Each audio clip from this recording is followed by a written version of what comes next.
Dubai just made an incredible announcement. They want to build the first hypertower in the world, a majestic column of luxury homes, including the highest apartment on the planet. But there's a problem.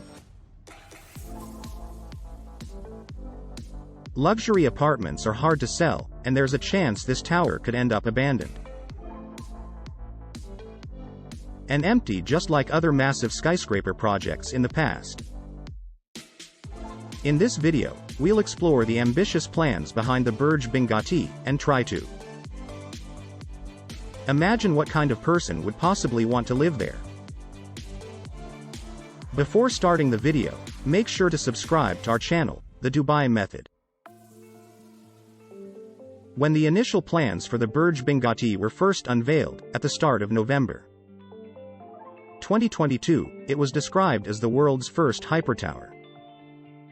This glittering new word gave the immediate impression of exclusivity.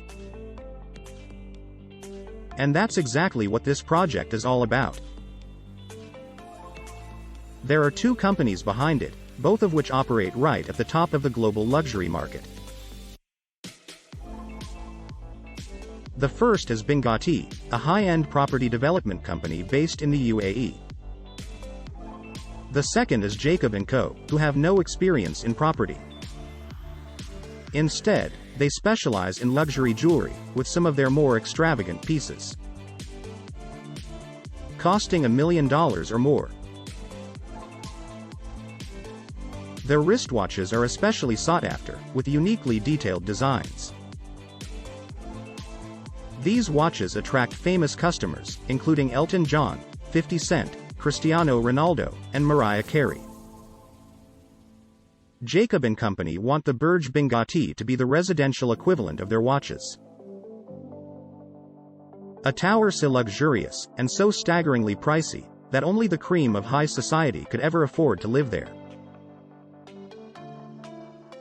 One of the standard apartments is likely to cost in the region of $2 million. The penthouse apartments, at the top of the tower, would cost considerably more, probably north of $200 million per property. But is it worth the money? The tower will be well positioned in Business Bay, the wealthiest district in the whole of Dubai, with easy access to the city's largest wildlife sanctuary, plus the nearby Burj Khalifa. Residents of the tower will also have access to a range of high-class services, personal guards, luxury chauffeurs, and even private chefs. All the apartments will be designed by Jacob & Co., following the same set of aesthetic principles that define the style of their watches. The penthouse suites will even be named after some of their watches: Billionaire, Astronomia, and Fleur de Jardin. These penthouses will be the height of luxury, with private aquariums, an infinity pool, and a personal gym.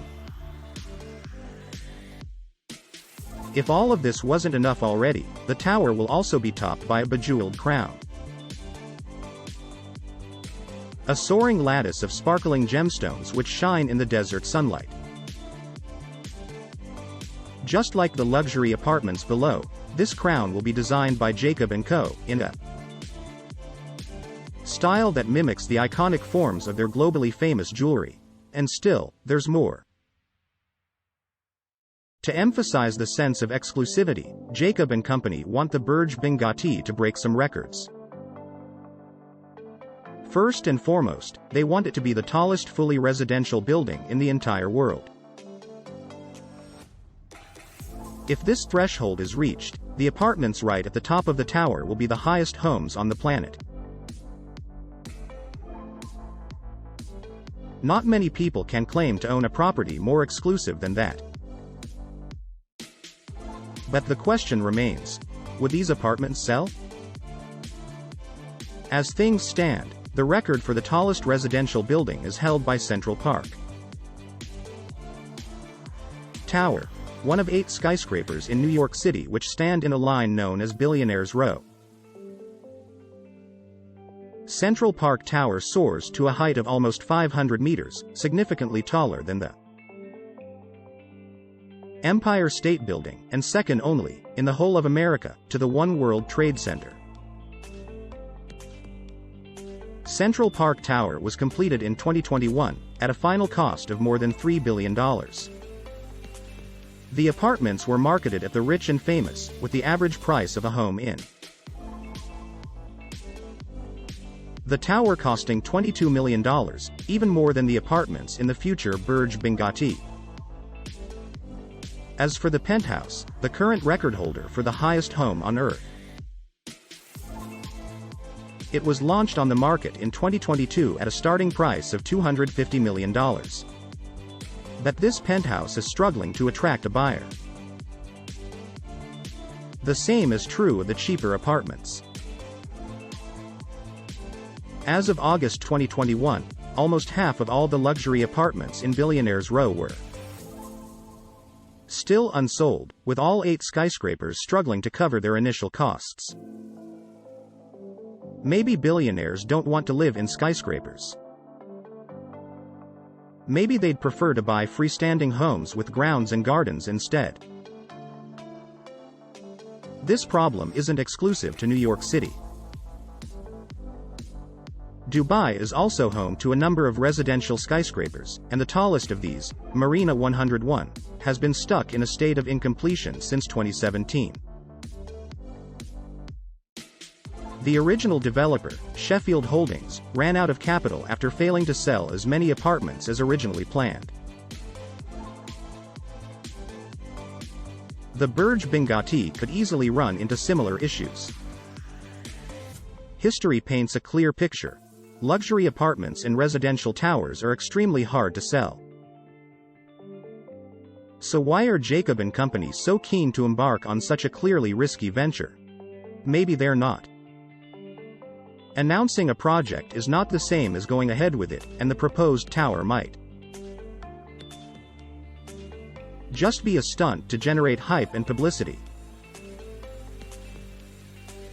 Alternatively, the risk is what excites them. The Jacob & Company brand has always been built upon pushing boundaries. Their company motto is "Inspired by the Impossible," and this is what makes them attractive to customers. If the designs of their watches were safe and conservative, no one would want to buy them. Instead, their designs are daring and innovative, and that's what makes them sell. The same is true of the Burj Binghatti. If it was easy to build, it wouldn't excite potential residents. The challenges make it more impressive, more marketable, and more in line with the Jacob & Company brand. That's what this project comes down to: marketing and branding. Not just for the people at Jacob & Co., but also for the people of Dubai. The Burj Binghatti would dominate the skyline, a sparkling symbol of opulence, of wealth, of achieving the seemingly impossible. Even the word hypertower is part of this branding. It doesn't really mean anything, it's just another term for skyscraper, but the word sounds exciting and is already generating hype. Only time will tell whether the Burj Binghatti will ever be built. Only time will tell whether its luxury apartments will sell. But if people are willing to spend so much on the status symbol of a wristwatch, surely it isn't out of the question that they'd also buy a Jacob & Company apartment. Some famous faces, like Jake Paul and Cristiano Ronaldo, might be the first in line for this chance to live among the clouds. What do you think about the Burj Binghatti? Is it a good idea to build this luxury tower, and would you pay $2 million to live there? Let us know in the comments below. Thank you very much for watching, and we will see you in the next video.